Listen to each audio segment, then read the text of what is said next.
మిగిలిన వారితో పోలిస్తే శారీరకంగా దృఢంగా ఉండే 12-13 ఏండ్ల పిల్లల్లో జాగరూకత, విషయగ్రహణ పరిజ్ఞానం, జ్ఞాపక శక్తి, నిర్ణయాలు తీసుకునే సామర్థ్యం, సంక్లిష్టమైన ఆలోచన శక్తి ఎక్కువేనట. ఈ విషయాన్ని నాటింగ్హామ్ ట్రెంట్ యూనివర్సిటీ పరిశోధకులు కనుగొన్నారు.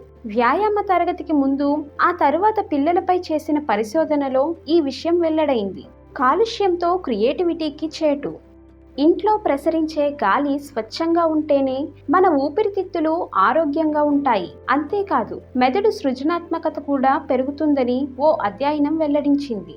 ఇండ్లల్లో ఉపయోగించే డిటర్జెంట్లు, పురుగుల మందులు, అత్తర్లు, గోడల రంగులు, వాటి నుండి వెలువడే వాయువులు మన సృజన మీద ప్రతికూల ప్రభావం చూపుతాయట.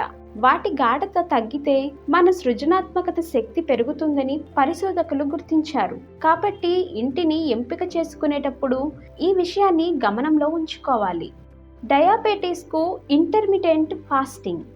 కాల పరిమితికి లోబడి తినటమే ఇంటర్మిటెంట్ ఫాస్టింగ్ ప్రత్యేకత. టైప్ 2 డయాబెటీస్ రోగులకు ఇది ఉపయోగకరంగా ఉంటుందట. ఈ పరిస్థితిని పాటించటం వల్ల బరువులు తగ్గటంతో పాటు రక్తంలో చక్కెర స్థాయిలను అదుపులో పెట్టుకోగలరని చికాగోకు చెందిన ఇలినాయిస్ విశ్వవిద్యాలయ పరిశోధనలో తేలింది. క్యాలరీలు తీసుకోవటం 25% వరకు తగ్గించుకున్న వారితో పోలిస్తే మధ్యాహ్నం నుంచి రాత్రి 8 గంటల వరకు నోరు కట్టేసుకున్న వారు 6 నెలల్లో ఎక్కువ బరువు తగ్గారట. సాంప్రదాయమైన డైటింగ్ పాటించటం కంటే నిర్దిష్ట కాల పరిమితితో భోజనం చేయటం మంచిదని పరిశోధకుల మాట.